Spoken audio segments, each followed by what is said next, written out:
They are mysterious stories that have captured the imaginations of UFO believers and sparked covert government investigations. It was a gigantic object 300 meters in diameter. It made very strange aerial maneuvers. But these are not celebrated American paranormal incidents. These UFO episodes took place in a country for years, shrouded in secrecy. Behind the scenes, the Russian government, the Russian military take this phenomena very seriously. They've been lying directly to their own people.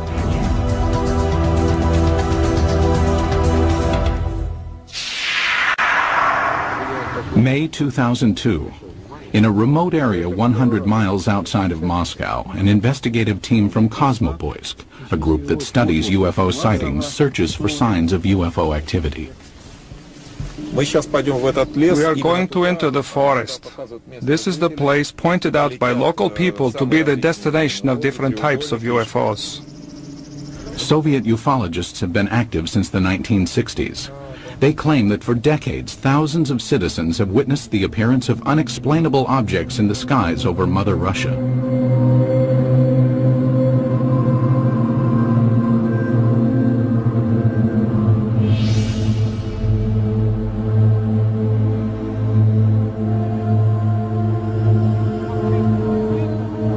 Today, ufologists in Russia work in the open and report their findings freely. This was not always the case.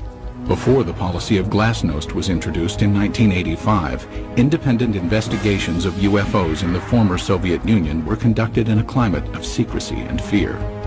At times, official government policy denied the existence of UFOs and any UFO activity, and prohibited anyone from reporting otherwise. The UFO research in the former Soviet Union was a very complicated matter because one had to deal with overall state secrecy. Meanwhile, the Soviet government was involved in covert UFO investigations of its own. We know that the Russian government studied this secretly for a period of 40 years. We know that they took it very seriously. We also know that there have been various attempts, including more recent ones, to put a spin on this to say, there's nothing to it. That's a bunch of baloney. The results of the Soviets' most far-reaching secret UFO study became public in the year 2000. The inquiry started in 1978 and took 13 years to complete.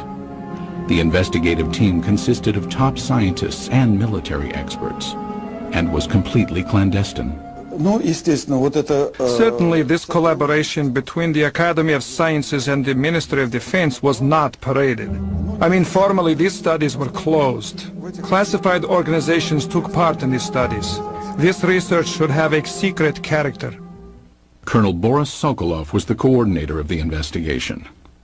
Shortly after the fall of the Soviet Union, he met with American investigative journalist George Knapp. Sokolov told us that just as in America, 90 to 95% of these cases could be explained away, but the remaining 5 to 10% could not be easily explained. The 13-year Soviet UFO study scrutinized some of the most puzzling sightings in Russian history. In 1968, a cameraman documenting a test of a Soviet jet fighter noticed a huge triangular object in the sky. He focused his camera on the object and caught it on film. In 1977, an unusual aerial display sent tentacles of light streaming down over the town of Petrozavodsk. Some claim the event caused fine holes to be glazed in glass windows and concrete. In 1982, military personnel at an intercontinental ballistic missile base witnessed several brilliantly lit orbs overhead. Seconds later, a warning light indicated a missile had switched to the prepare to launch mode. Had an alleged UFO come close to starting a nuclear attack?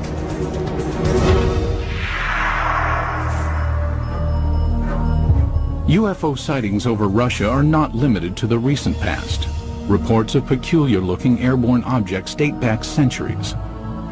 However, no formal investigations were undertaken until the early 20th century, when an event of epic proportions demanded analysis. Tunguska, July 30th, 1908. In a remote area of Siberia, the morning calm was rocked by an explosion. The powerful blast was heard 1,000 miles away.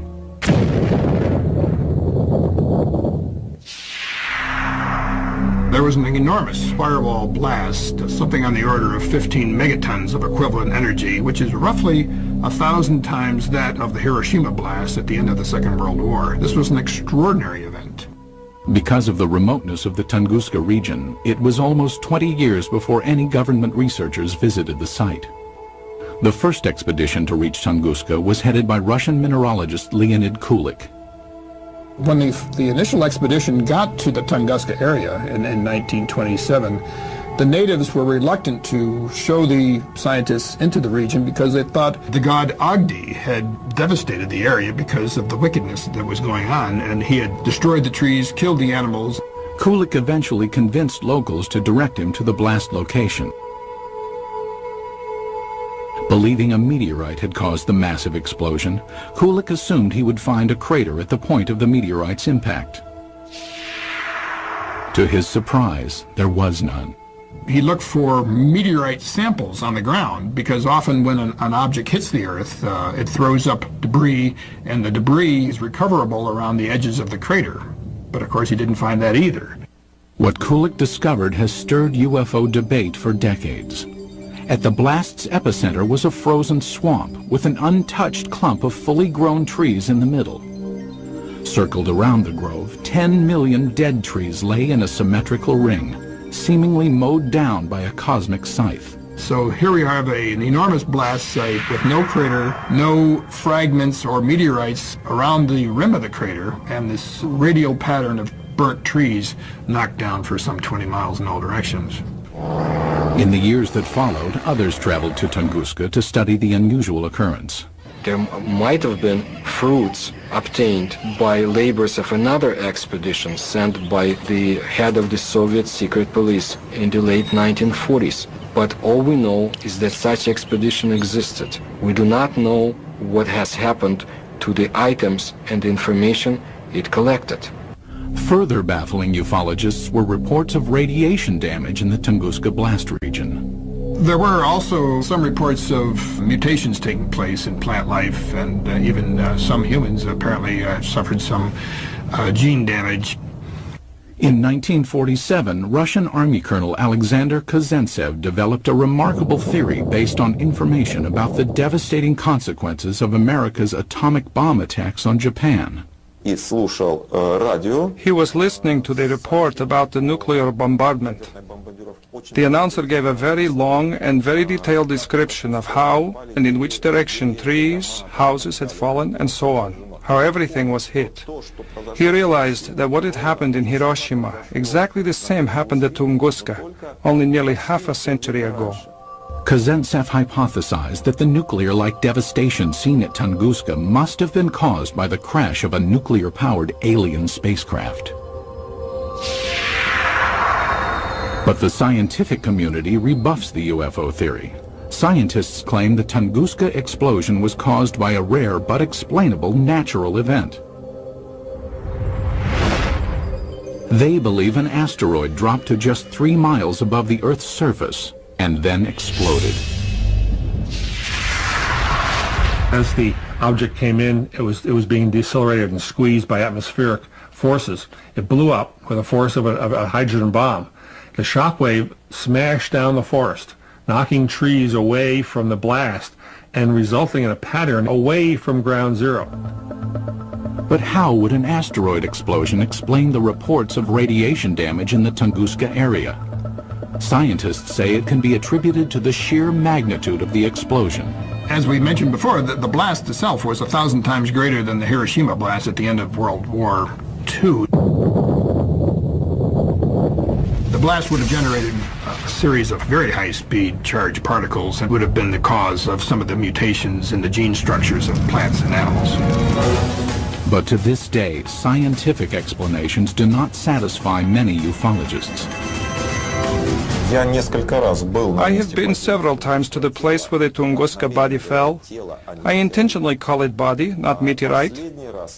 I mean, the catastrophe of an asteroid, of a comet, or of any other natural body cannot lead to such consequences. A number of expeditions found things that they couldn't explain.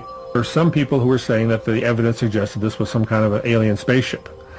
That was the kind of magical explanation you use when you don't have enough real science to understand the physics and the astronomy involved. Throughout the rest of the 20th century, magical explanations of unidentified flying objects over Russian skies would continue. And in one instance would help expose a top-secret Soviet military project.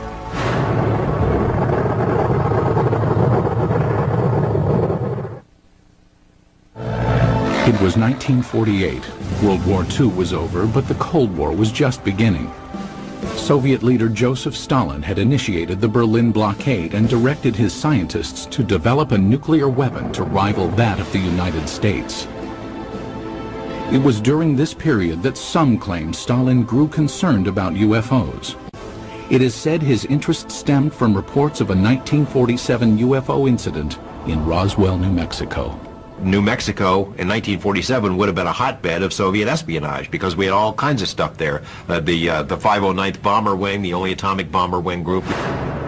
Purportedly, Stalin ordered Sergei Korolev, the founder of the Russian space program, to analyze information about the supposed Roswell crash and report his findings. Mr. Korolev came up with an answer. Yes, UFOs exist. No, they present no immediate threat. And after evaluating the information, all that the Russians had acquired on Roswell and on UFOs, Korolev concluded UFOs are real. They appear to be intelligently controlled. That's what he told Stalin, and Stalin in turn said, that's what my other people have concluded as well. While concrete proof of the conversation does not exist, several Soviet scientific agencies did begin investigating UFOs in the ensuing years. Stalin, after getting this information about Roswell and UFOs in general, did the same thing basically that the American government had been doing. He condemns UFOs in public and then conducts secret tests behind the scenes. He had all sorts of high-level scientists who would research the problem for him and then report to military officials, all behind the scenes. Also hidden from public view were UFO reports culled from Soviet Air Force pilots. Between the mid-1950s and mid-1960s, pilots reported approximately 15,000 UFO sightings. It is very difficult to find a pilot who has been flying for many years and has never seen a UFO. Most of these sightings can be easily explained. In an era of superpower distrust, flights of American spy planes and spy balloons were common over Soviet skies. But investigative journalist George Knapp, who has viewed portions of the Soviet UFO files, found some of the pilot sightings perplexing. There were 40 instances where Russian warplanes were sent after UFOs. This is not temperature inversion, this is not a weather balloon, this is not swamp gas, these are craft floating around in the airspace of Russia, and they sent warplanes to go chase them. While pilots continued to report strange objects in the sky, none could offer tangible evidence to support their claims. But in 1968, over the skies of Riga, Latvia, an alleged UFO sighting was caught on film. As a Soviet propaganda film crew documented a test flight of a fighter interceptor jet, the pilot noticed an unusual object high in the sky.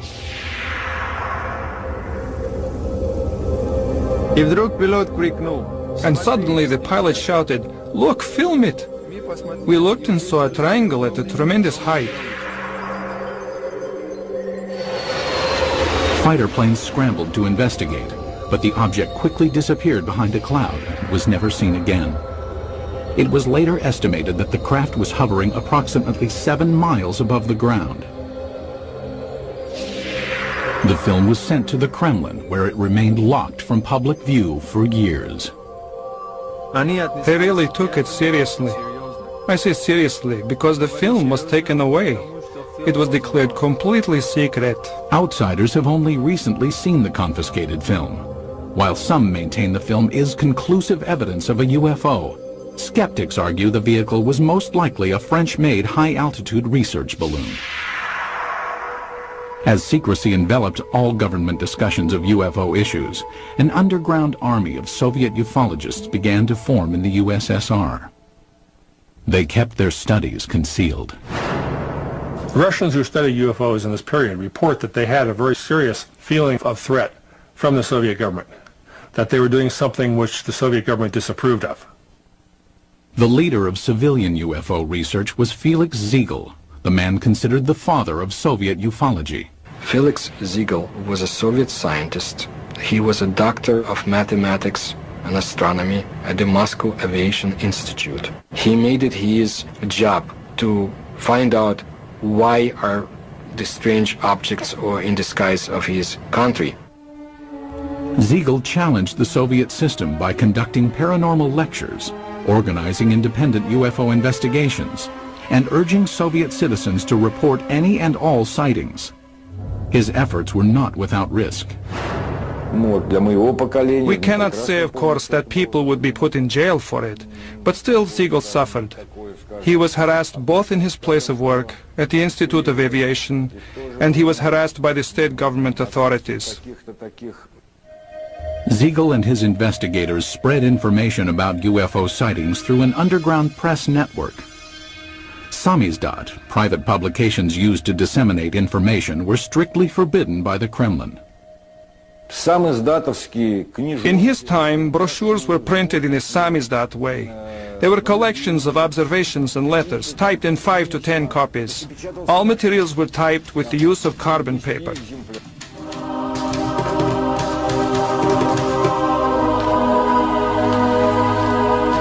Samizdat papers were distributed by trustworthy messengers who secretly carried the copies from one person to the next. UFO information circulated in this covert manner until 1967, when suddenly it seemed as if ufologists were given a reprieve from government censure. Today it appears this respite was a smokescreen, part of an intricate government deception. The complex ruse began in 1967 when citizens reported multiple sightings of crescent-shaped UFOs over the skies of the Ukraine and the lower Volga Valley. It was also seen as far south as the Caucasus Mountains, where many astronomers in observatories in the Caucasus Mountains would see these objects flying horizontally from west to east, crescent-shaped, heading toward the east. For reasons unknown at the time, the government allowed press coverage and independent study of the sightings. Felix Ziegel was granted permission to form a government-sanctioned investigative committee made up of over 200 scientific and military experts. In October 1967, they convened at the Central House of Aviation and Cosmonautics in Moscow. Their goal? Determine the cause of the mass sightings. On television and in newspapers, Ziegel's committee appealed to Soviet citizens to report information on UFOs. For the first time in Soviet history, UFOs seemed to be an open topic. It was like a breath of fresh air. Freedom of discussion about a forbidden subject was permitted to the Soviet citizens. And this was something unheard of. And alas, it did not last long. Within a few months of Ziegel's televised appeal, the steel jaws of Soviet censorship clamped down. Reporting of UFOs was once again off limits. The subject was dropped from the controlled media, and Ziegel's committee was ordered to disband. The committee was to encourage people to report. As soon as the reports began to gather, somebody in Moscow quashed the activity, canceled the committee, canceled publication of further works, and put a lid on it. Cries of a Kremlin whitewash were immediately sounded. Why the cover-up takes place, I don't know. Is there a cover-up? There's no question about it. But what they were covering up is the question. UFO buffs believe they were covering up alien visitations. I think the evidence is clear they were covering up descriptions of their own secret military aircraft and missile activities and satellite activities. Scientist and NASA consultant James Oberg came to this conclusion in 1977 after studying Soviet space vehicle launch patterns and comparing them to the dates of the 1967 sightings. He deduced that the crescent-shaped objects witnessed in the sky were not alien in nature, but could be attributed to secret tests of a new Soviet missile warhead.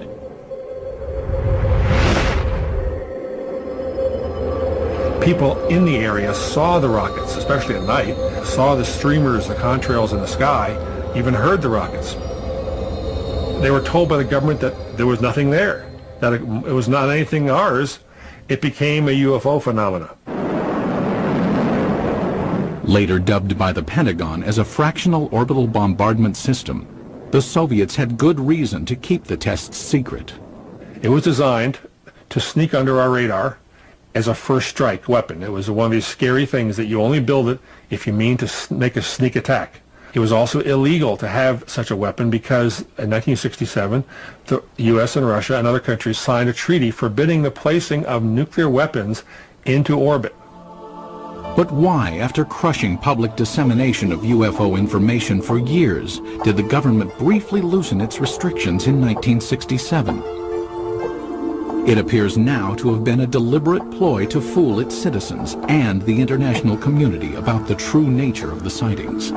The Soviet government did not want the public to understand what was going on. They didn't want the Americans to know, for example, what was going on. It was a useful camouflage.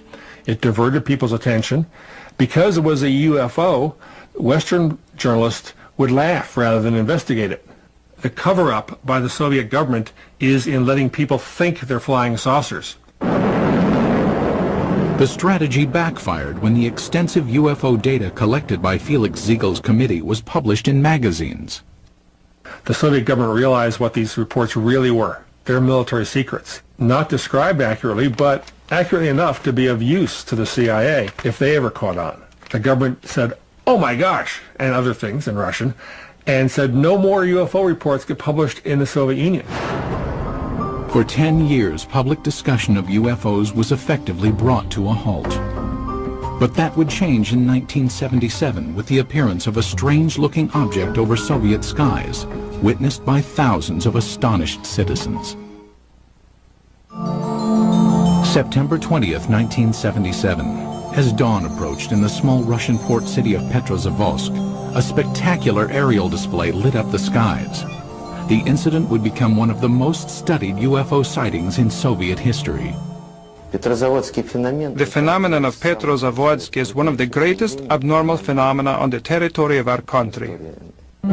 At approximately 4 o'clock in the morning, civilians and military personnel reported seeing huge star-like apparitions shooting in the sky. As it flew up in the sky, it appeared to come over the city and then head off toward the horizon. People who were out in the streets of the town saw this blazing jellyfish streaming tentacles down from the saucer-shaped bright core. The impressive display lasted approximately 10 minutes. Witnesses claimed that a host of strange occurrences on the ground accompanied the sighting. They reported all sorts of phenomena. They smelled ozone, computers were crashing, drivers lost the control of their vehicles and went into ditches. Perhaps the phenomenon most difficult to explain was the appearance of finely glazed holes in glass windows and rocks around the city. There is no explanation for this fact, but the connection is direct by the time parameters. There had been no holes before the event, and then they appeared. Witnessed by thousands, the aerial display above Petrozavodsk was impossible to refute. While the sighting remained a mystery to Soviet citizens, NASA consultant James Oberg quickly discovered its origins. Because of my connection with the space program and my knowledge of satellites and rockets, I was able to find out within a matter of hours.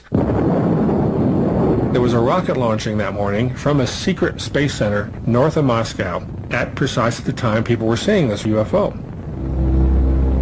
The jellyfish-like display was triggered by the launch of the Cosmos 955 spy satellite.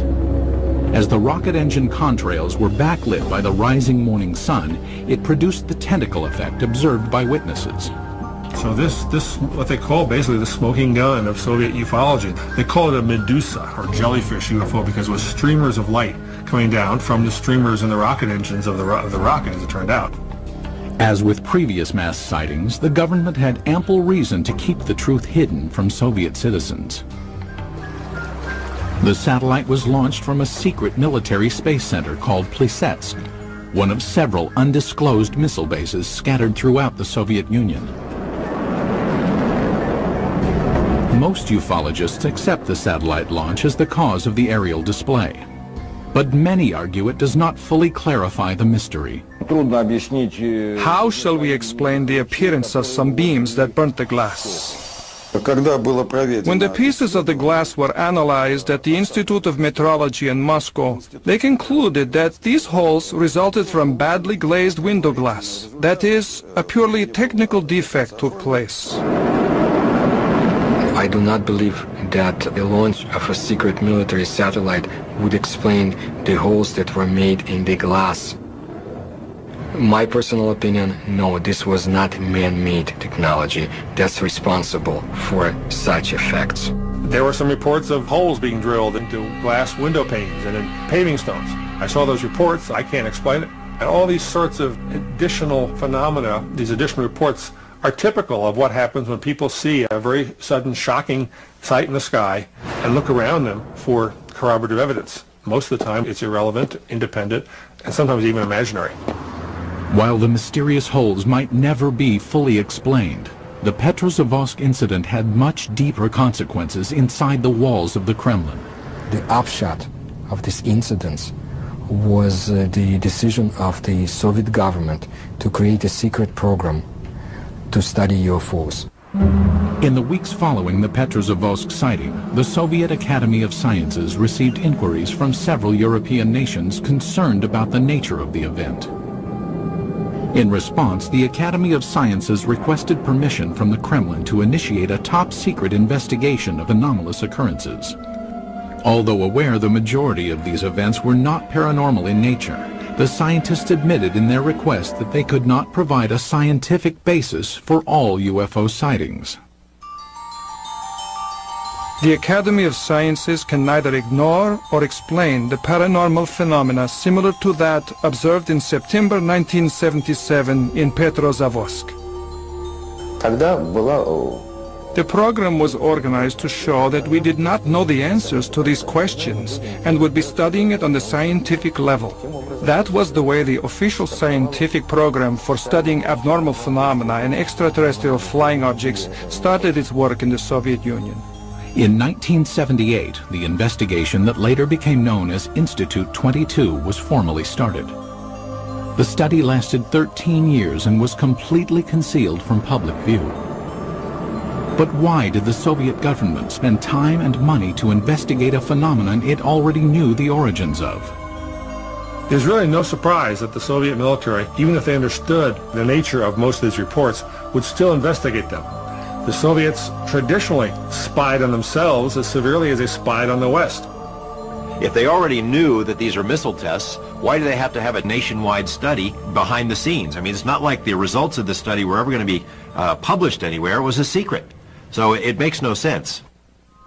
While the rationale for the beginnings of the study is still debated, there is no doubt the scope of the investigation was far-reaching. The Institute 22 inquiry was conducted jointly between the Soviet Academy of Sciences and the Ministry of Defense.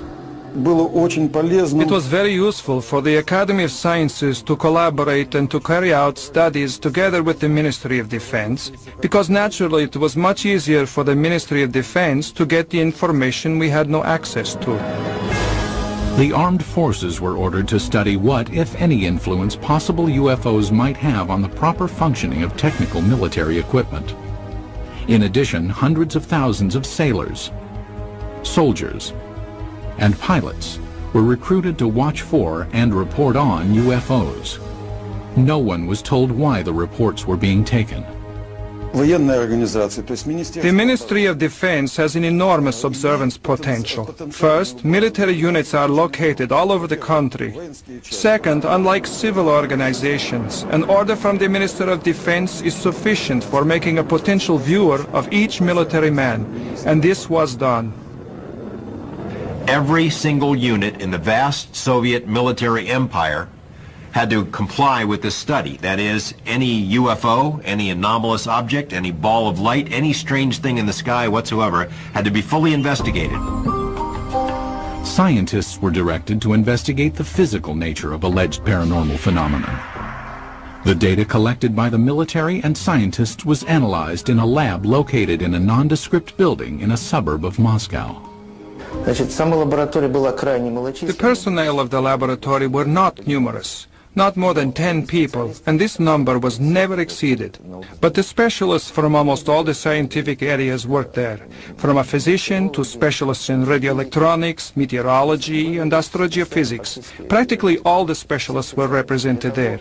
It was done in order to study all possible aspects of UFOs.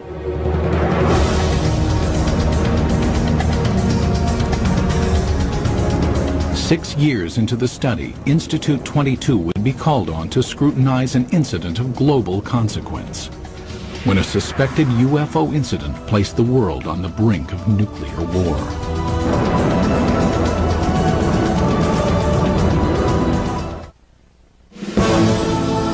The early 1980s were a time of tense relations between the Soviet Union and the West. The era of détente had ended, and the Russian landscape was studded with intercontinental ballistic missile silos. Each contained nuclear weapons aimed westward. It was at one of these silos that a reported UFO incident caused a nuclear scare. Today, this ICBM silo in the Ukraine is deserted, dismantled in compliance with a nuclear arms reduction treaty between the U.S. and USSR. But at this silo in 1982, something went terribly wrong.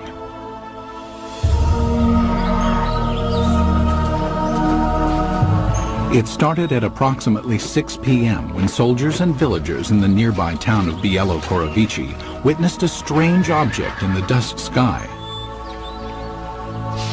A military officer at the time described what he saw. I was riding a motorcycle not far from here. I saw a large object in the air. It had a perfect geometric shape. At the same moment inside the silo, an emergency warning light indicated that a nuclear missile had switched to launch mode. The most telling testimony comes from the communications officer who said that somehow something entered the correct code. But Moscow had not ordered a launch, nor had any personnel in the bunker touched the control panel. For 15 agonizing seconds, technicians frantically scrambled to stop the launch. Then, without explanation, the launch sequence was aborted. They were ready for launch. The UFO, poof, goes away. Poof, the command control module goes back to normal. Had a UFO somehow interfered with the launch controls of a nuclear missile? A team of investigators from Institute 22, the secret state-sponsored UFO research team, was immediately ordered to the missile base. They established within a very short period, literally half a day, that a military training exercise took place at a nearby aerial ground. Investigators learned that the sighting occurred at the same time and in the same area where the military was testing flares. Dropped out of planes, the flares provided 5 to 7 minutes of illumination. That explained the strange display in the sky. But why did the nuclear launch sequence activate? The fact that the emergency situation coincided with the effects which took place is certainly a remarkable coincidence, but it is still a coincidence. The ICBM control equipment was systematically taken apart and rebuilt, but no defects were found. It's not just an electrical malfunction. Something entered the correct launch codes. That just doesn't happen every day. We hear from our government UFOs are not a matter of national security. The Russian government has been telling its people the same thing. They're trying to confuse us. This incident is clear evidence, if ever there was, that UFOs do carry national security implications. After examining the ICBM episode, the investigative team of Institute 22 continued to scrutinize various sightings around the country. Some who reported UFOs had a much closer view than those on Earth. Cosmonauts. The first man in space, Yuri Gagarin, is quoted in the Thread 3 documents as saying, "I can tell you that UFOs are real, and if you allow me, I'll tell you a lot more." The second man in space, cosmonaut Titov, said that there were 7 UFOs dancing around his space capsule during his brief flight into space. However, even to this day, most cosmonauts are reluctant to speak about any unusual phenomenon they witnessed in space. There's a ridicule factor, there's the laughter curtain, there are career consequences from reporting a UFO and taking it seriously. But in this rare interview obtained by the History Channel, 2 cosmonauts spoke of unusual objects they encountered in space. Many cosmonauts have seen phenomena which are far beyond the experiences of Earthmen. For 10 years, I never spoke of such things. Former Commander Vladimir Kovalyonik of the Salyut 6 space station revealed that on May 5, 1981, he observed an unrecognizable illuminated entity outside the porthole of his craft. The object had an elliptical shape and flew with us. It only flew straight, but then a kind of explosion happened. It produced a golden light, very beautiful to watch.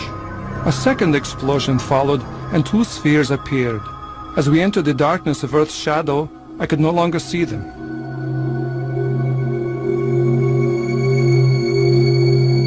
On a Mir mission in 1991, cosmonaut Musa Manarov managed to videotape an anomalous object during a routine docking procedure.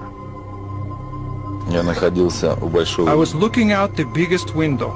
It was directly in front of me. I am familiar with the construction of all spaceships, but this was different. There is ongoing debate about sightings of unidentified objects by cosmonauts and American astronauts alike. Skeptics insist there is enough debris left in orbit to constitute a plethora of unusual sightings.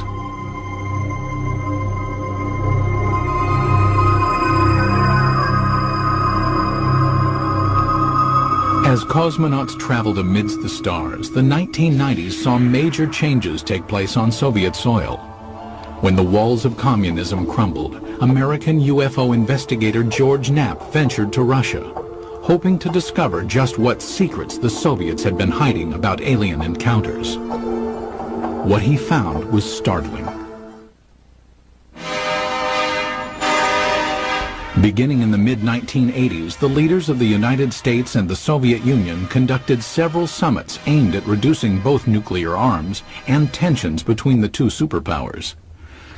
Shortly after one such meeting, President Ronald Reagan revealed he and Mikhail Gorbachev had discussed the topic of alien encounters. I couldn't help but say to him, just think how easy his task and mine might be in these meetings that we held if suddenly there was a threat to this world from some other species, from another planet, outside in the universe.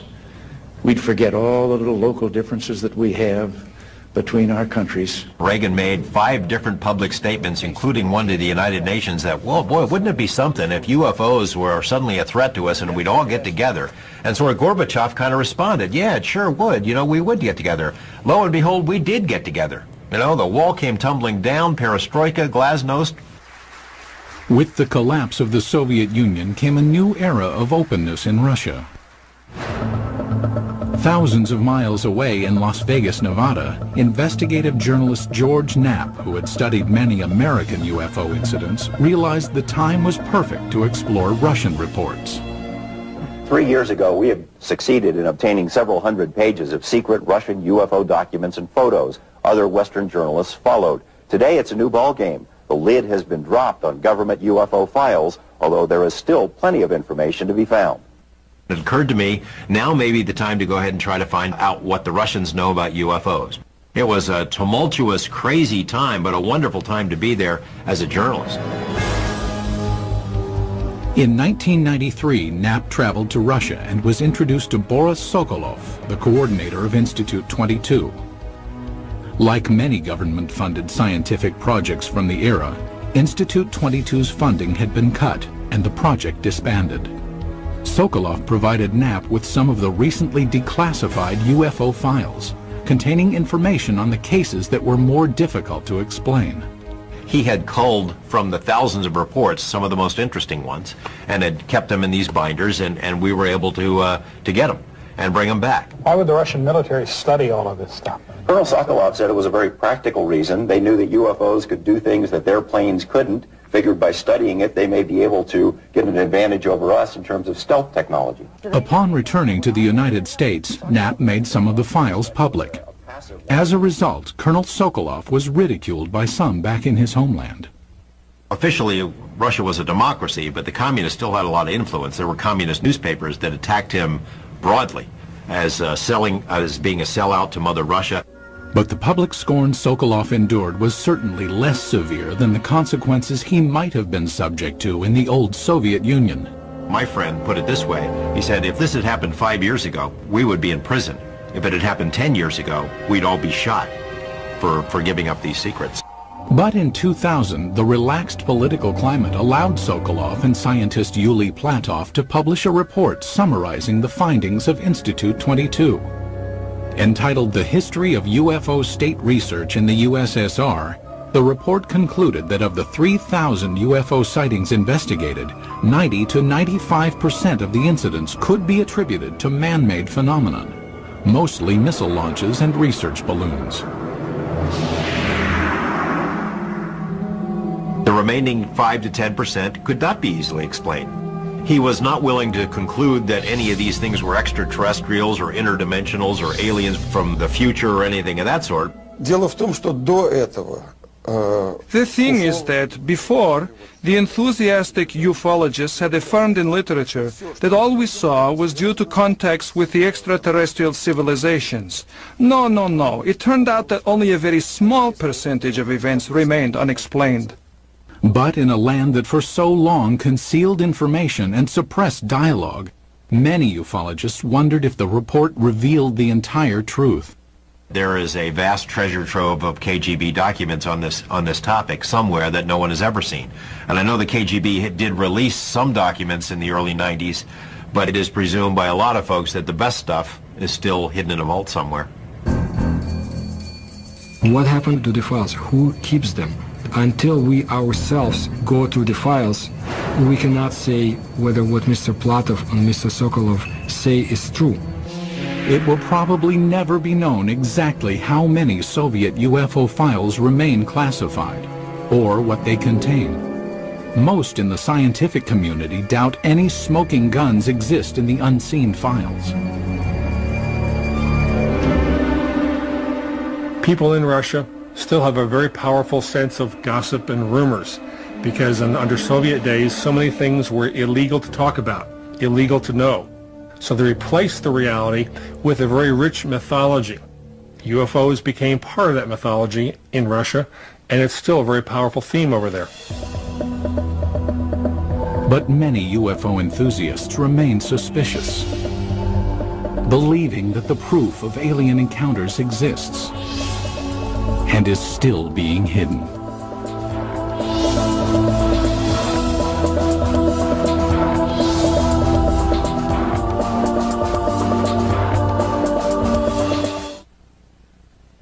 Looks like your everyday move for this team of mega movers. That is, until a massive hurricane threatens to foil the whole plan. Can this sacred structure withstand the forces of nature? It's not going to be a cakewalk. It's a race against time on